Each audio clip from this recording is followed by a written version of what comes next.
Shalom, selamat pagi pemirsa dimanapun berada. Seperti biasa, sebelum melakukan aktivitas kita hari ini, kita akan mendengarkan renungan pagi dari Ibu Citanggang. Sebelum mendengarkan renungan pagi kita pada pagi hari ini, kita sama-sama berdoa. Bapa yang baik, yang bertahta dalam kerajaan surga, kami mengucap syukur Tuhan berberkat yang boleh kami rasakan sepanjang malam istirahat kami. Hingga pada pagi hari ini kami boleh sehat, dan sebentar kami akan mendengarkan firman-Mu. Adalah firman yang kami dengarkan, kami boleh mengerti dan kami lakukan dalam kehidupan kami. Pimpinan Tuhan boleh menjadi bagian kami sepanjang satu hari. Ampuni Tuhan dosa pelanggaran kami, karena kami berdoa dalam nama Yesus yang menebus kami dalam dosa. Amin. Sebelum saya melanjutkan firman Tuhan pada pagi hari ini, saya minta bantuan teman-teman untuk tekan tombol like dan subscribe. Jangan lupa loncengnya sehingga saya lebih semangat dalam menyampaikan firman Tuhan, dan firman Tuhan boleh sampai kepada teman-teman setiap hari. Terima kasih, Tuhan memberkati. Judul renungan pagi kita pada pagi hari ini, bab yang baru. Intinya saya ambil dari Ibrani 11 ayat 38. Dan mereka semua tidak memperoleh apa yang dijanjikan itu, sekalipun iman mereka telah memberikan kepada mereka suatu kesaksian yang baik. Ketika membaca buku cetak atau buku bacaan, ada orang yang gemar mencoret, ada juga orang yang gemar melipat, dan sebagainya.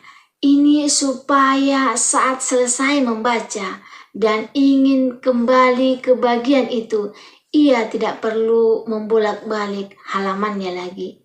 Jika hidup adalah buku, adakah bagian-bagian dari masa lalu Anda yang ingin Anda kunjungi lagi? Adakah bagian yang ingin Anda tandai atau ingin Anda beri tanda khusus? Mungkin ada, tapi mungkin lebih banyak yang tidak. Mungkin banyak hal di masa lalu yang bahkan ingin Anda lupakan sama sekali, atau Anda harapkan tak pernah terjadi. Kita mungkin kecewa karena yang kita harapkan tidak pernah terjadi. Kita ingin hal baik, tapi yang terjadi justru sebaliknya. Bahkan hal buruk bisa tiba-tiba terjadi dan menghancurkan semuanya. Pengalaman ini mungkin lalu membuat kita menjadi pesimis. Kita masih ingin hal yang baik terjadi, tapi saat hal yang buruk benar-benar terjadi, kita terkejut.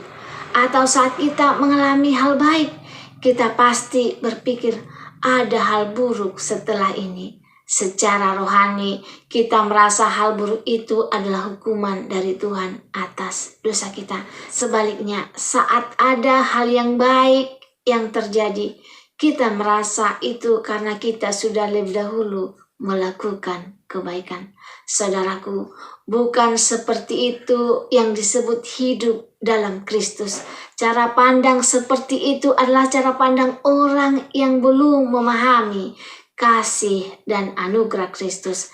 Kecewa, harapan tak terjadi itu wajar. Namun jika kegagalan itu membuat kita pesimis, itu artinya kita masih lebih berpusat pada diri sendiri ketimbang kepada Tuhan. Apalagi jika kita menganggap setiap masalah dan kegagalan adalah karena dosa, dan berkat adalah karena kebaikan kita. Di sini kita juga sudah salah memahami anugerahnya. Ibrani 11 ayat 39 berkata bahwa banyak martir Kristus pun tidak mendapatkan apa yang mereka inginkan sampai mereka mati. Dalam hidup mereka banyak menghadapi kesulitan, dan kesulitan itu terutama karena mereka memberitahukan Injil. Apakah kesulitan itu karena dosa mereka? Tidak. Apakah mereka kurang baik sehingga mati dalam penderitaan? Tentu tidak. Di mata Tuhan, hidup mereka tetap tak sia-sia. Di dalam kekalan mereka mendapatkan upahnya. Hidup baru adalah memulai bab baru dengan cara pandang yang baru juga, yaitu cara pandang yang berpusat kepada Tuhan ketimbang kepada diri sendiri. Hidup di dalam Tuhan adalah hidup berpusat kepada Tuhan. Jadi mulai hari ini kita harus mengubah cara pandang kita ketika masalah itu datang, ketika badai itu datang. Itu bukan hukuman dari Tuhan. Ataupun ketika kebaikan itu datang, itu bukan karena kebaikan kita, tetapi semuanya itu karena kasih Tuhan. Tuhan tidak pernah berjanji bahwa langit selalu biru, tetapi Dia telah berjanji bahwa Dia akan selalu menyertai kehidupan kita.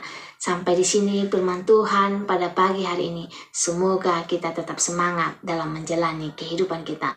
Jika teman-teman merasa terberkati dengan firman Tuhan pagi ini, teman-teman boleh share di sosial media kamu, sehingga banyak umat-umat Tuhan yang merasa terberkati. Sebelum mengakhiri firman Tuhan pada pagi hari ini, kita sama-sama berdoa.